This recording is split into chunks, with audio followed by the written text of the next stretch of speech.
नमस्कार, आपके साथ मैं हूं दीपशिखा और आप देख रहे हैं खबरें अभी तक। देश की आवाज में आपका स्वागत करती हूं। देश की आवाज एक ऐसा कार्यक्रम जहां पर हम जनता से जुड़े मुद्दे उठाते हैं और आप यानी कि जनता अपनी राय हम तक पहुंचाती है और अपनी आवाज बुलंद करती है देश के सामने, जनता के सामने।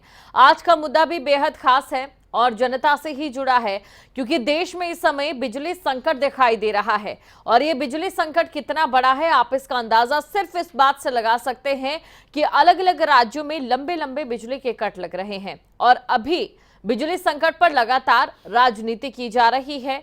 वहीं दूसरी तरफ आने वाले दिनों में यह अनुमान जताया जा रहा है कि बिजली संकट और भी ज्यादा गहरा सकता है। तो आप अंदाजा लगा सकते हैं आम जनता की परेशानी के लिए कौन जिम्मेदार है, ये बड़ा सवाल यहां पर आकर खड़ा हो जाता है। और आज इन्हीं सवालों पर हम आपकी राय जानेंगे। बिजली संकट पर सरकार के प्रयासों को आप कैसे देखते हैं? तो देखिए, भीषण गर्मी है इस समय और इस भीषण गर्मी में हम सभी को एसी की जरूरत होती है, फ्रिज की जरूरत होती है। इसके अलावा अगर आप कूलर चलाते हैं, पंखा चलाते हैं, तो भी इस भीषण गर्मी से निजात पाना फिलहाल बमुश्किल सा नजर आता है। लेकिन जब बिजली ही नहीं होगी तब आप क्या करेंगे? और यही सवाल आज का हमारा है कि जो लंबे लंबे बिजली कट लग रहे हैं, जो बिजली की समस्या यहां पर खड़ी हो रही है, इसको आप कैसे देखते हैं? आम जनता की परेशानी के लिए कौन जिम्मेदार आपको लगता है? और सरकार की ओर से जो प्रयास किए जा रहे हैं, उन प्रयासों को आप कैसे देखते हैं? ना सिर्फ बिजली संकट से अमूमन लोगों के घरों में, बल्कि बिजली संकट से अस्पतालों में, स्कूलों में काफी परेशानियों का सामना करना पड़ रहा है। दफ्तरों का भी यही हाल है। तो ये तस्वीरें भी लगातार हम आपको दिखा रहे हैं। सब कुछ बंद पड़ा है, सब कुछ ठप पड़ा है। डिजिटलाइजेशन का नारा दिया जाता है और वहीं डिजिटलाइजेशन कैसे होगी, कैसे कामयाब तब तक होगी जब तक बिजली का संकट बना रहेगा। ये बड़ा सवाल यहां पर आकर खड़ा हो जाता है। तो देश में बिजली संकट कितना बड़ा है, ये आपके सामने है। अलग अलग राज्यों में बिजली के अघोषित कट लग रहे हैं। आम जनता इससे परेशान है। वहीं दूसरी तरफ बिजली संकट पर जमकर राजनीति भी दिखाई दे रही है। जमकर राजनीति बिजली संकट को लेकर की जा रही है।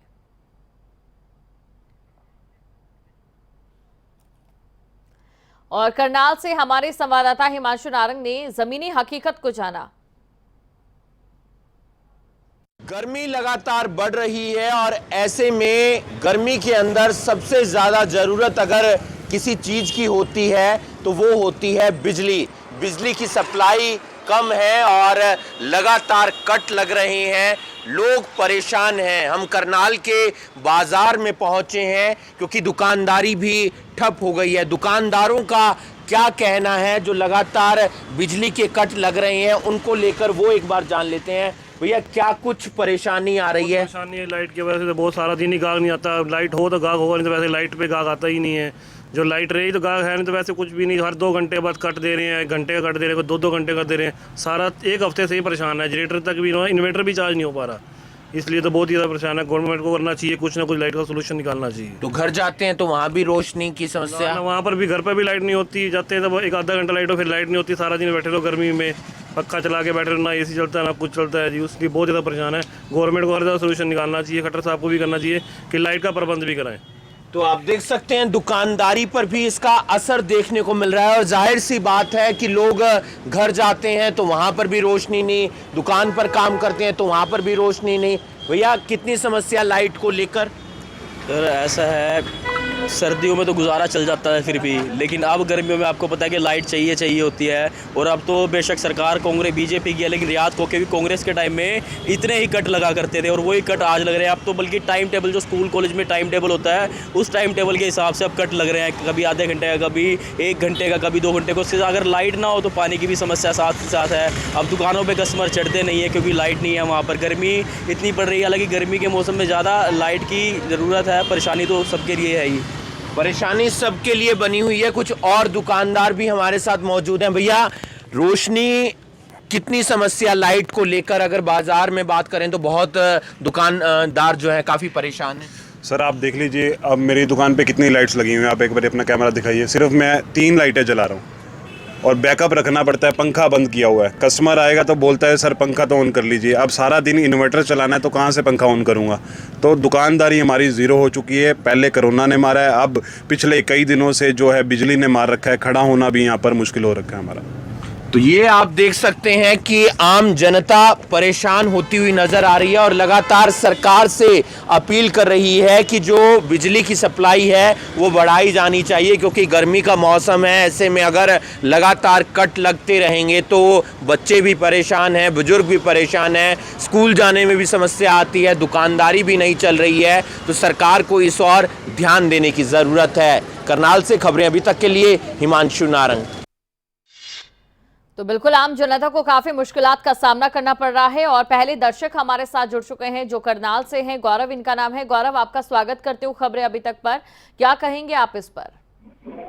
मैम, ये कहना चाहते हैं जो केजरीवाल की गवर्नमेंट है ये फ्री में दे रही है सारा कुछ जी, तो हरियाणा की लाइट तो जाएगी ना, दिल्ली की भी जाएगी। कितने कोयला लगता है, कितनी टरबाइन चलती है, ये भी आप जानते हो। जब सारी चीज मुफ्त में बांट देंगे तो यही होगा ना। वहाँ पे प्रेशर रहता है कि भाई ये लाइट दो, लाइट दो, लाइट दो, राजधानी है। अब ये फिर हरियाणा की लाइट तो कटेगी मैम। जो नजदीकी पड़ते हैं, जो इलाका इसके नजदीकी पड़ते हैं, उसकी लाइट तो कटनी मैम स्वाभाविक है। जी, आप एक चीज बताइए मैम, हम घर में एक भी बंदा नहीं कमाए कोई भी और सारे खाते रहेंगे तो एक दिन तो चीज खत्म होगी ना मैम। बिल्कुल। ना तो मैम यही है, बस हम तो यही कहना चाहते हैं बस। शुक्रिया गौरव, आप हमारे साथ जुड़े और ये आपने अपनी राय रखी। अगले दर्शक हमारे साथ प्रेम जुड़ चुके हैं। प्रेम जी, आपका भी स्वागत करती हूँ खबरें अभी तक पर। आप क्या कहेंगे इस मौजू पर? नमस्कार मैम। नमस्कार मैम, ये बिजली संकट जो है, ये बिजली संकट अभी गवर्नमेंट को पता लगता है कि अपने संसारों की संसारों जब पानी पीना चाहिए तो सभी को खुलेंगे नहीं, वो तो बहुत पहले से पता है। पहले बोल रहे हैं कि आजादी से जो एग्रीमेंट हुआ उसमें किधर चल रही है और कोयला इम्पोर्ट करने में ज्यादा दाम लग रहे हैं। उसके बाद में ये बात कर करके अभी 15 दिन 20 दिन और निकाल देंगे, जितना तो मर लेगी इन्होंने। जब बात का नुकसान होगा वो अलग होगा। और में कोई भी प्लांट जो है उनको चला नहीं पा रहे हैं। अभी आप बोल रहे हैं कि बिजली का संकट है, 8-8 घंटे का कट लग रहा है। 70 साल पहले की बात करते करते उन्होंने कहा कि हम इन्होंने तो 5,000 घरों में बिजली पहुंचाई, हम 50,000 घरों में बिजली पहुंचा देंगे। कहाँ गए वो? पानी की नलें लगवा देंगे, कहाँ गए वो? ये प्रोग्राम करते हैं लंबा लंबा, प्रोडक्ट नापते हैं और एकदम फाड़ते हैं तो सोचते भी है। आज सोचिए, आज आपको गुरुद्वारा में मैं देख रहा था, एक मीटिंग कर रहे हैं वो, वहाँ पे 2 जॉकेट पहन के रखते हैं उन्होंने, को ठंड कर दी है। इतनी जोर से चल रहा है। क्या सरकार अपने बड़े बड़े ऑफिसों का एसी बंद नहीं करा सकती?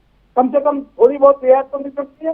बड़े बड़े ऑफिसों में, बड़े बड़े गवर्नमेंट दफ्तरों में एसी को बंद करा दिया जाए, उनके ऊपर में एकदम लगा दिया जाए, एसी नहीं चलेगा, पंखा चलाइए ठीक है, जैसे काम करता एक पंखे में जरूरत नहीं है, कम से कम वो एक पंखा चलाते थे, क्यों इतने एसी लगा के रखते हैं? आज देखिए जहाँ जहाँ मीटिंगें कर रहे हैं वहाँ एसी की नौबत देखिए आप, वहाँ कोट पहन के जाने के बाद भी तो उनको ठंड लगी है। लेकिन सोचने की चीजें कोई सोचता ही नहीं।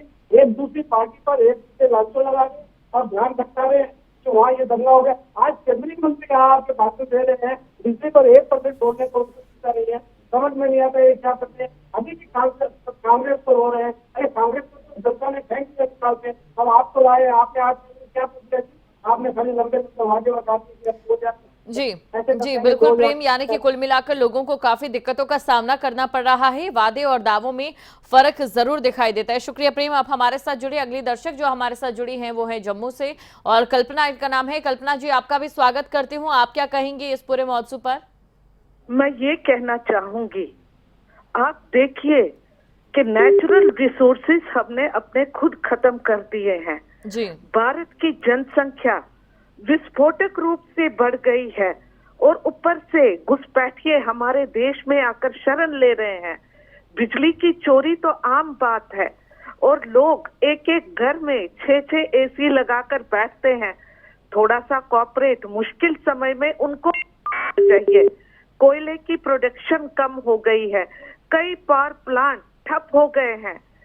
क्यों हो गए हैं? क्योंकि कई बड़े बड़े पॉलिटिशियंस हैं जो कोयले की दलाली में अपना मुंह काला कर रहे हैं।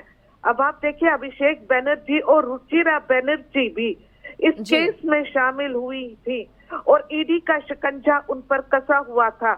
मुझे एक बात बताइए, पानी की कमी है तो हमने अपने जो वाटर रिसोर्सेज हैं, नदियां वगैरह, उनको तो प्रदूषित कर दिया है। जितना भी कचरा वगैरह है लोग नदियों में फेंकते हैं। हमें प्रेरणा लेनी चाहिए थाईलैंड के लोगों से, साउथ ईस्ट एशिया के लोगों से। रेन वाटर को प्रिजर्व करके रखते हैं और फार्मिंग में लेते हैं। अगर हमारी सरकार water resource development programme United Nations का होता है, उससे प्रेरणा ले कि कैसे रेन वाटर को हम प्रिजर्व करें।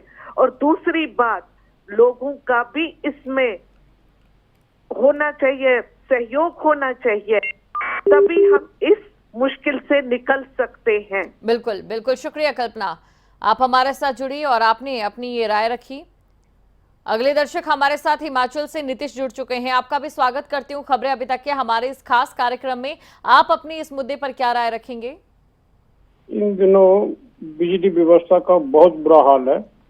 बिजली सही ढंग से न आने के कारण पानी की व्यवस्था भी चरमरा गई है और दूध विक्रेता जो है कुल्फियों का कारोबार करते हैं, गन्ने का कारोबार करते हैं, गन्ने के जूस का कारोबार करते हैं, वो भी सारे तड़फ रहे हैं। ये सारी नाकामियां जो हैं ये विभाग की हैं। विभाग को पता होता है कि गर्मियों के दिनों में ऐसा संकट आता है तो वो अपने उच्च अधिकारियों को नहीं बताते। जैसे एसडीओ जो है वो अपने एक्शन को नहीं बताएगा, एक्शन जो है वो एससी को नहीं बताएगा।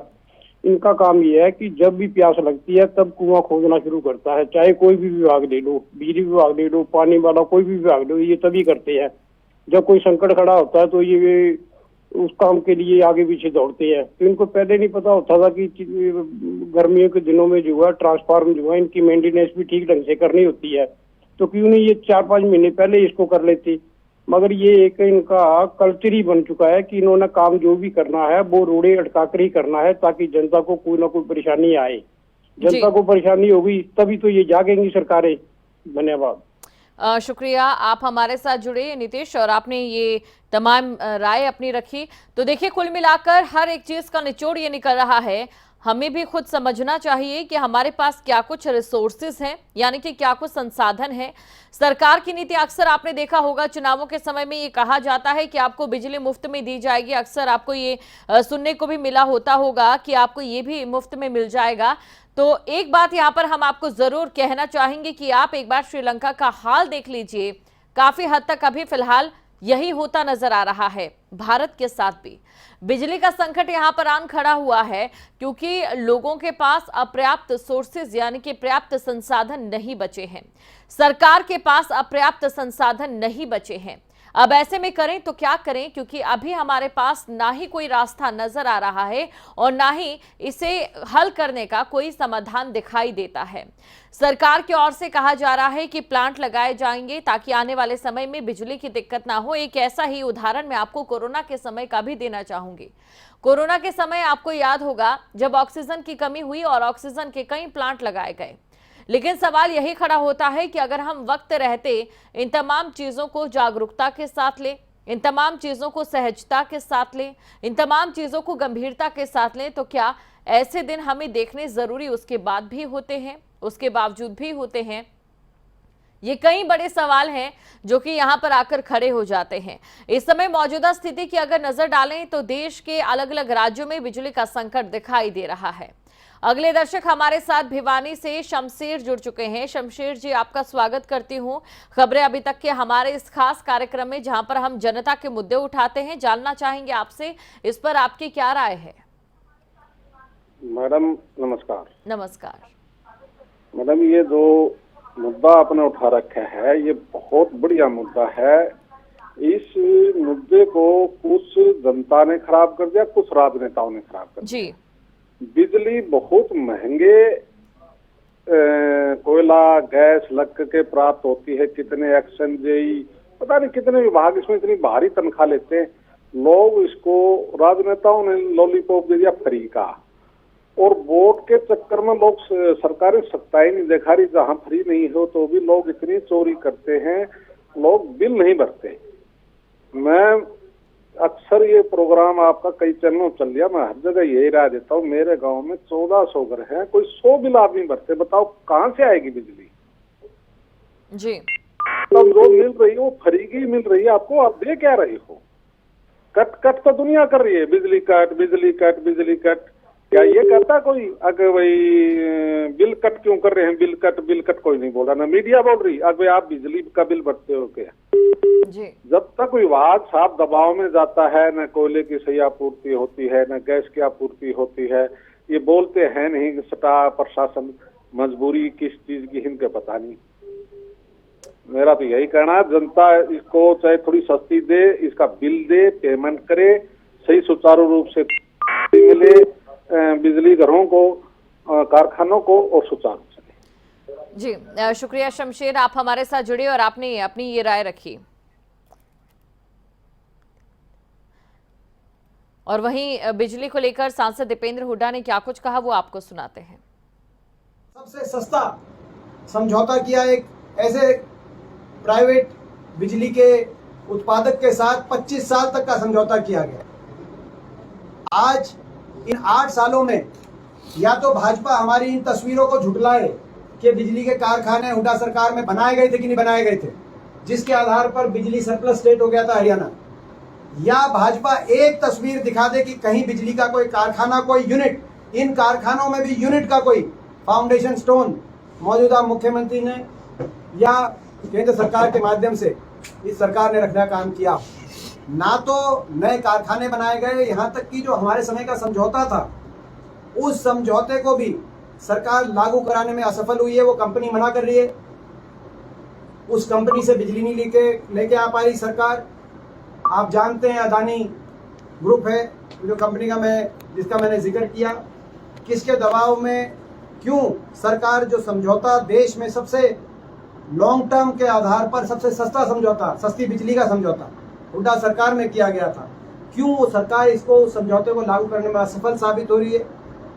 इसके साथ साथ झाड़ली में, खेदड़ में और पानीपत में 3 बिजली की यूनिट, उत्पादन की यूनिट बंद पड़ी हैं।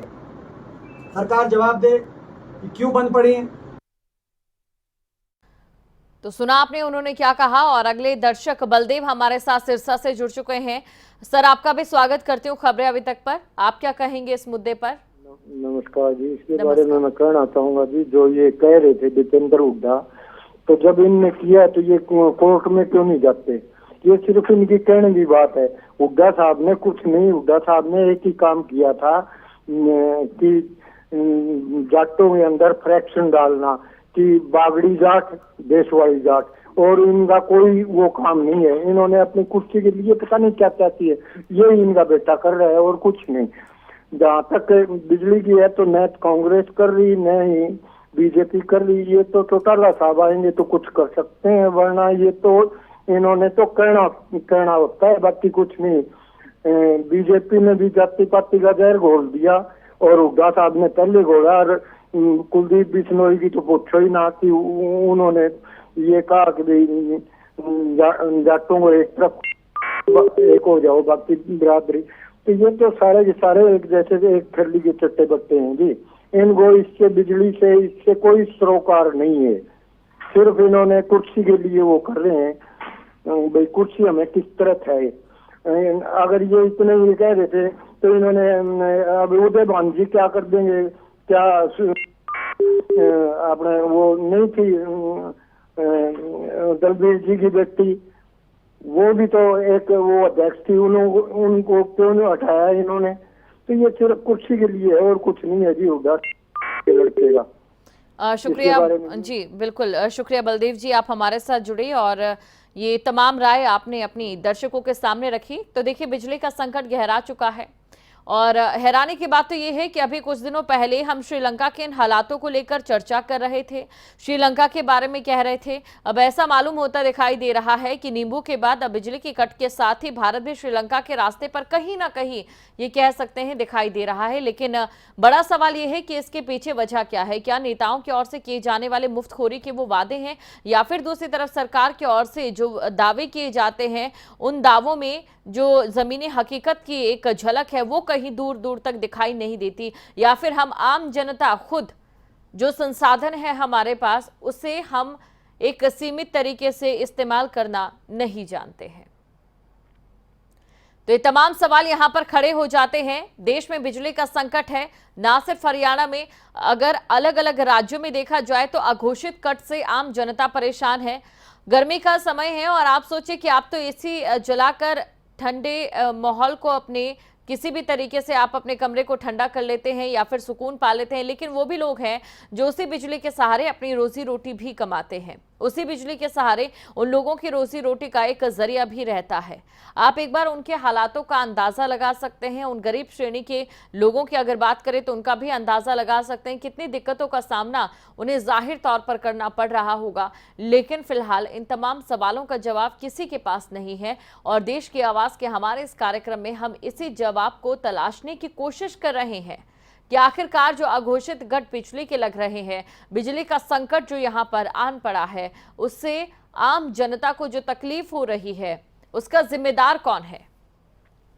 आम जनता की परेशानी के लिए जिम्मेदार कौन है? बिजली संकट पर सरकार के प्रयासों को आप कैसे देखते हैं? एक बार फिर से दर्शक हमारे साथ कल्पना जी जुड़ चुके हैं, जम्मू से कुछ कहना चाहती हैं। जी कल्पना जी।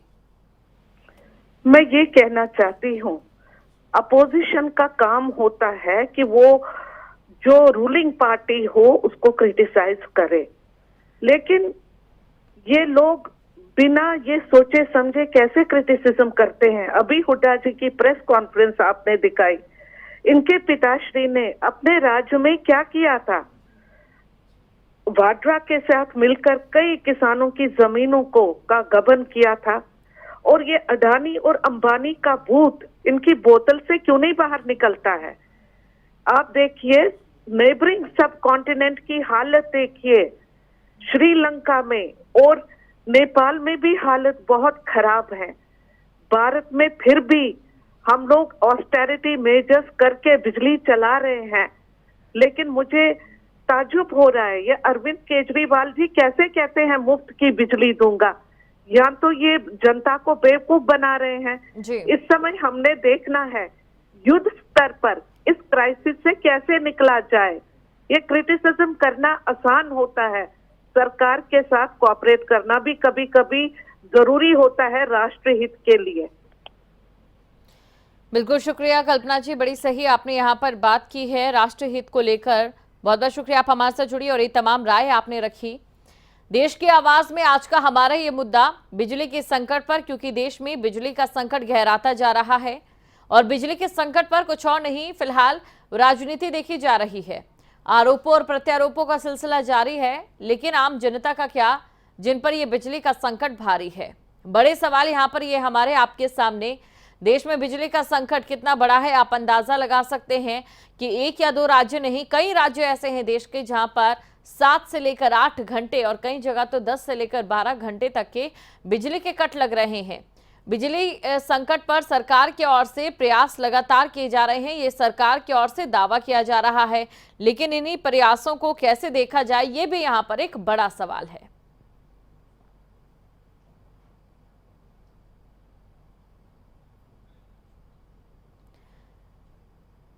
तो बिजली संकट पर सरकार के प्रयासों को कैसे देखा जाए, क्योंकि सरकार की ओर से दावा किया जा रहा है कि बिजली की आपूर्ति जल्द ही होगी और पूरी होगी, आम जनता को किसी भी तरह की कोई दिक्कत नहीं होगी और ना ही परेशानी होगी, लेकिन उसके उलट यहां पर दिखाई दे रहा है।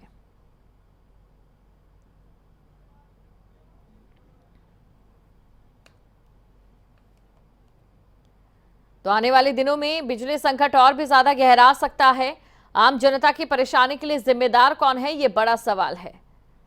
बिजली का संकट आखिर क्यों है, ये भी बड़ा सवाल है। हालांकि हमारे देश में आप खुद ही जानते हैं कि कितने ही बिजली उत्पादन केंद्र हैं। अब ऐसे में बावजूद इसके लोगों को बिजली की समस्या से निजात नहीं मिल पा रही है और बिजली का जो संकट है वो लगातार बढ़ता जा रहा है। अब ऐसे में बिजली के संकट से निपटने के लिए कोशिश की जा रही है कि जल्द से जल्द बिजली के संकट से निपटा जाए, लेकिन फिलहाल ऐसा होता नजर नहीं आ रहा है। देश के कई राज्यों में कोयले की कमी की वजह से बिजली का संकट आन खड़ा है। दिल्ली की भी बात करें तो यहां पर भी बिजली का संकट गहरा गया है। वहीं दूसरी तरफ बिजली की कमी है बहुत ज्यादा और भीषण गर्मी इस समय पड़ रही है और ऊपर से बिजली की कमी, यानी कि संकट दोगुना है। देश की आवाज में फिलहाल के लिए इतना ही। अब मुझे दें इजाजत और आप बने रहें खबरें अभी तक के साथ। जय हिंद।